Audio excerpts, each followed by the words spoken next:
This little series I'm starting on my channel is about a book series I have a love-hate relationship with, The School for Good and Evil by Soman Chinani. I am very sorry if I said that wrong. I read most of the first book back in 2018 in one sitting in the middle of my hallway, then I didn't touch it again until 2019. When I read it again, fell in love with it again, and started borrowing the rest of the series from a very cool friend of mine. Read it all the time in school, then stopped when the pandemic started, 'cause lazy. Then, in March, I decided to start it all over again, with the first book. And then I got books 2, 3, and 4 from my friend, to keep this time, in exchange for a drawing of a reverse mermaid named Steven, who is very dapper. I wanted to do this because A, I like reading the books, B, I thought I'd make a cool video, and C, because they are making a movie based off of it, and it's coming out in 2022, and it looks really cool so far. So now, enjoy the video. Sophie had waited all her life to be kidnapped. But tonight, all the other children writhed in their beds. They dreamt of a red-eyed thief with the body of a beast come to rip them from their sheets and stifle their screams. Sophie dreamt of princes instead. By the way, this next part is a dream. She arrived at a castle ball, thrown in her honor, only to find 100 suitors there, and no other girls in sight. Oh no! She walked the line, and just as she came to one who seemed better than the rest, with brilliant blue eyes and ghostly white hair, the one that felt like happily ever after, a hammer killed the prince. Her father hammered her window shut, and Sophie woke up grumpy. The father goes on and on about her chances of getting kidnapped or whatever, but Sophie isn't getting paid to listen to her father, so she dips. After a while of self-care rituals that involve fish eggs, goat's milk, turtle egg yolk, goose feathers, pickled potatoes, horse hooves, and a vial of cow's blood, Jesus Louises, Sophie emerged from her house beautiful as a queen, and went through town, seeing parents board up windows and children reading storybooks as if their lives depended on it. But she ignored it. Normal Sunday, I guess. She soon reached her destination on Graves Hill. Sophie beckoned her friend to come outside, and she did, just in time to save Sophie from her cat. Meet Agatha. I always call her Aganthia. The cat's name is Reaper, by the way. He's not important, but I love him. The hairless baby. Angie cats. So Sophie's like, let's go on a walk. I'm still trying to figure out why you're friends with me. Because you're sweet and funny. Well, my mom says I'm bitter and grumpy, so one of you is lying. After 4 years, the dreaded 11th night of the 11th month has arrived. The town square is busy as ever, everyone preparing for the schoolmaster's arrival. Other kids are busy reading fairy tales for clues as to who is kidnapped, while a bunch of boys chain themselves together in hopes of preventing a kidnapping. Less smart. Alright, I'll cut in here and just give you a short version of what everyone is talking about. Basically, since 200 years ago, every 4 years on the 11th day of the 11th month, 2 kids are kidnapped by being dubbed the schoolmaster. One child is always a total goody two-shoes, while the other is basically the town bastard kid, who no one likes. They're believed to be taken to the school for good and evil! Roll credits. Where one of them would learn the ways of good and being nice, while the other would learn the ways of evil and curses. Mwahahahahahaha. Oh, and Sophie really wants to get kidnapped to go become a fairy tale princess. And to an obsessive level. Quick side note, the town is cursed, no one can leave the town, and you can only get kidnapped between the ages of 12 and 18. Okay, bye. Most people think Sophie and Aganthia are gonna be kidnapped this year. Later into the evening, Aganthia calls Sophie out for only being her friend because no one else would, treating their friendship like a good deed. Sophie admits that she only befriended Aganthia to act nice at first, but she stayed friends with Aganthia because they understand each other. They both want to be friends, genuinely. Why do you want to go be a princess so badly? I won't stay here and live a normal life. Heck no. Funny, that's why I like you. Because you can't either? Because you make me feel ordinary. That's the only thing I've ever wanted. The town bell tolls, but they both lost track of time. Right then, Sophie and Aganthia both made a wish. That one day, they'd be in the company of each other. Whoever that was. Later that night, all the other kids are hiding away, and the adults are lining the forest with torches, ready to fight the schoolmaster. Sophie dons her finest gown and packs her bags, because, screw this town, she's gonna go be a princess. Aganthia goes home, and her mom is packing her bags for her. Aganthia's mom is thrilled that her daughter may become a witch, and is convinced that Aganthia will be taken to the evil school. She insists that Aganthia go make a name for herself, instead of rotting inside every day until Sophie comes to walk her like a dog. Okay, wow. That is something. You didn't need to be so rude about it, Callus. That was pretty callous of you. Get it? Because her mom's name is Callus. Aganthia goes to bed and wakes up from a nightmare. She's worried to death about Sophie running into the woods and getting herself killed or something while trying to get kidnapped. At her window, Aganthia sees a shadow emerge from the woods with piercing blue eyes. The shadow of the schoolmaster! Oh no! She realizes it's heading towards Sophie's house. Oh fuck! Meanwhile, Sophie was busily waiting to be kidnapped when Aganthia tackled her. Then Sophie's father shows up, screaming about nothing important, when the shadow behind him knocks him out. Then the shadow grabs Sophie, and all the villagers chase after the schoolmaster, carrying Sophie towards the woods while she smiles like a madman. Aganthia sprints past the villagers, rings the fire, the border to the woods, and she finally latches onto Sophie. They are both dragged into the darkness. Sophie screams and fights at Aganthia, pissed off that she's interfering, while Aganthia refuses to let go, and together they are thrown all around the woods. Wait a minute, that's a big egg. Oh fuck! The skeleton bird grabs them, lifts them past the trees, over the clouds, and then they see it. The School for Good and Evil! The bird flies over the schools, and then drops each girl. Alright, let's pick up the pace a bit more.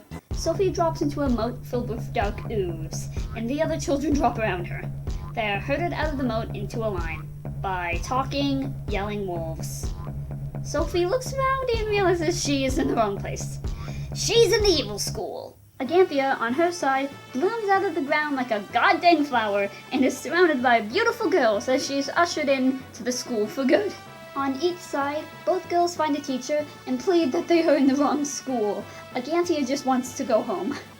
The teachers simply give them their school supplies and confirm that they are each where they belong. Sophie in the evil school, Aganthia in the good school. Yay! Yippee! Both of them somewhat escape and meet each other on a bridge between both of the schools. They run towards each other before slamming into either side of an invisible wall. And then they are dragged back. The students receive their schedules and uniforms, then are all led into a joint auditorium room. On one side, the good students, and on the other side, all the evil ones. And hey, that's kinda weird. Where are all the dudes on the good side? It's only girls over there. Then, a bunch of dudes burst in on the good side in an epic 60-man sword fight. Whoa! When they're all done, and remarkably not injured, they each pull a rose out from their jackets, and with the cry of, "Milady!" They all toss the rose to the girl who most caught their eye. They all actually yelled "Milady" in unison. That's in the book. But then, after all the others, one more boy walked in, and everyone looked at him in awe. He was the prettiest of them all, with soft tassels of golden hair and bright blue eyes. He drew his own sword and smirked. All the other dudes tried to beat the shit out of him, but he won. He pulled out his own rose and then tossed it to a very confused Agatha. I wonder who the main love interest is gonna be. On stage, in front of both schools, a huge dreaded wolf appeared. Meet Castor and Pollux, two members of the faculty. They start explaining how the school works, and this is where fairy tale legends went to learn the ways of kindness and trickery, to one day go off and star in their very own fairy tale. If you have a very good soul and you're very nice, you're an ever, which means you're a good guy. And if you have a very bad soul and you're not nice, you're a never, and those are usually bad guys. Oh yeah, and this has nothing to do with personality. If your parents were bad guys, you're gonna be a bad guy. There's literally no escaping it. It's in your soul, little Timmy. You're part of the meanie gang. Hey, what the hell's this? What is this? Because we're pastel. We're the pastel nice girls.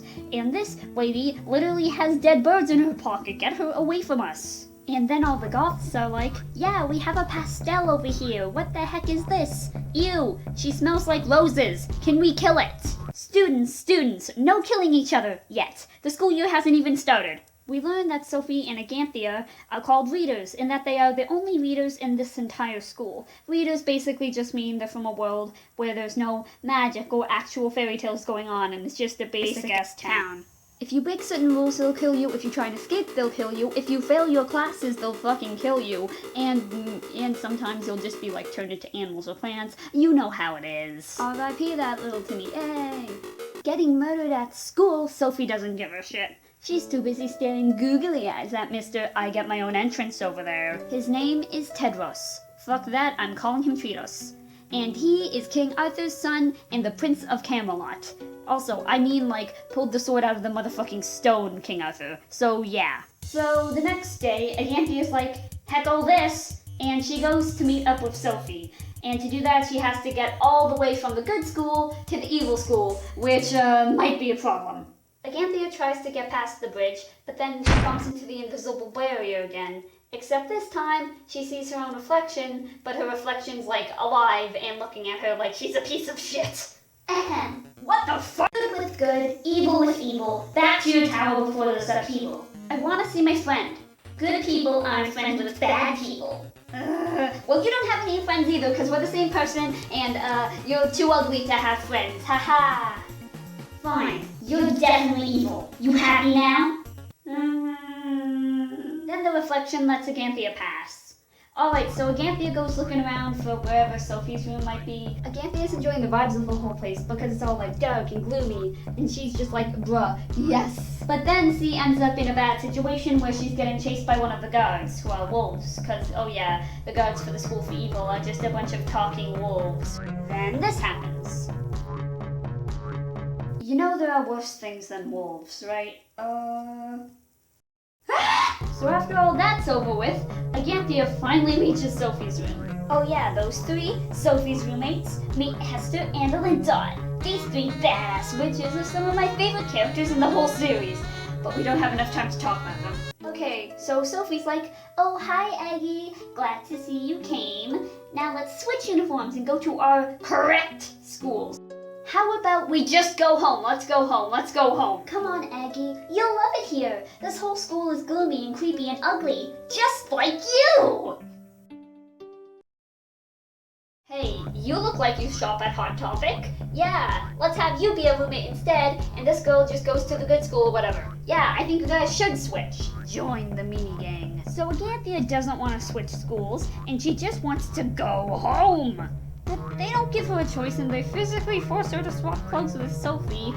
Excuse me, what? So after that, and a bunch of other very funky events, within 2 minutes both Sophie and Aganthea are on the bridge again, with Sophie running towards the good school and Aganthea trying to stop her. I can't wait to see that prince again. Oh, Aggie, what should I say to him? Bruh. But then, magically, Aganthea and Sophie are switched back into the right uniforms, then yeeted back into their correct schools, right on schedule for class. So now that they're both back in their schools, they spend some time trying to, not die in their classes. Well, in Sophie's class, a magical goose judges her so hard it turns colors and dies. In Aganthea's class, they're learning how to talk to animals. Then their teacher shows them a magical pond, and when you put your finger in the pond, it'll show you what your heart most desires. Everyone else wishes for various boys and princes to marry, and then Aganthea is forced to take her turn. She puts her finger in the pond, and the pond almost kills her, until with a flash of light, the fish are gone, and a young girl appears in Aganthea's arms. She's like, thanks for freeing me, bud, then goes limp and fades away in a golden light, oh god. Turns out Aganthea can grant wishes, and she granted the wish of that fish to become human again. Then all the other animals in the school start charging Aganthea, cause, oh wait, shit, we can turn human again? Yo, sign me the hell up, girl, get over here. She runs, and after this and that, she ends up in a burning garden, hiding from a gargoyle. It appears before her and kneels. Aganthea realizes it's just a young scared boy who never wanted to come to this school. A boy who wants to go home, just like her. They hug. Then, the gargoyle began turning human again. Hooray! Then a sword impaled his heart. Oh. And then Tritos lopped his head off. Die! Well, what the hell? That's a kid! Well, shut up. I know you're a witch. A few days later, Sophie and Aganthea finally meet up again, and Aganthea's like, can we go home? And Sophie's like, no. Sophie properly meets Tritos, and he agrees that she belongs in the good school, not Aganthea. They also start flirting like mad, with Tritos saying that Sophie and Aganthea can't possibly be friends. And they're just like, who's gonna tell him? They do some challenges for class. Tritos punches Sophie in the eye, Aganthea kicks him in the groin, and then they both throw him into a pile of animal shit.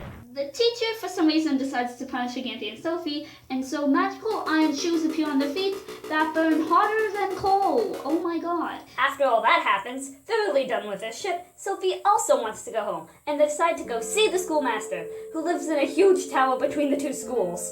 They're right up there on the back of one of those skeleton bug things from earlier, and they make it in. They meet the schoolmaster, and they're like, "Send us home!" And he's like, no. Also, see that weird magic pen in the corner? It's writing a fairy tale about you. Okay, whatever. Send us home. Fine. You can go home if you solve this riddle. What's the one thing evil can never have, but good can't go without? The fuck? Bye! Okay, so they go on, trying to figure out the answer to the riddle. And while that's happening, they casually start telling their classmates that they met the schoolmaster and saw the pen that writes fairy tales, and that it's writing one about them, but they're having a hard time solving the riddle. Ugh, girl, today is the worst. Ew, awards! Ew! Then, the teachers all call a mysterious assembly. Ooh. The two teachers, particularly Lady Lasso and Professor Dovey, who I'm like 95% sure are in love with each other, are like, you may have heard some rumors that someone has been saying that they met the schoolmaster. This is bull, as we're not even allowed to meet the schoolmaster. So, yeah. No way, we met him, we did, yeah. Oh, and I bet the historian is writing a fairy tale about you. As a matter of fact, yes it is. Hey, don't talk to her like that. And then everyone starts fighting everyone. Agathia is chased up a tree by angry classmates. Sophie sees that dude who took her wart and she's like, hey, get back here, give me my wart back. Then Tristan hits Trito so hard that they nearly look identical and are fighting with the same moves like a mirror and everything, and it's just like a whole mess. Then someone accidentally hits Lady Lesso with a branch, making her bleed. Everyone's like, oh shit. Lady Lesso orders Agathia to be locked in her tower while she sends Sophie to the Doom Room. The Doom Room is a room where instead of detention, kids in the evil school get tortured by a horrifying beast. Oh no. And sorry, but that's where I'm cutting this video, since this script is already 13 pages long and I have to draw all this. So we're splitting this series into 2 videos per book. Yes, this is going to be a series. I hope you enjoyed it, and I'll see you all next time.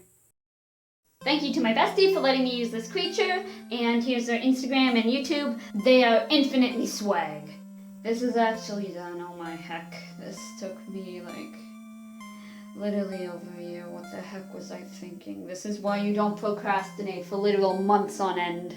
Oh yeah, and if you go over to my social media, you'll see the day of posting. I have started doing this thing where for every day that the School for Good and Evil movie does not come out, I will make a doodle regarding the School for Good and Evil, because to keep myself hyped, and also just because we're all excited for the movie, and all that yay stuff, and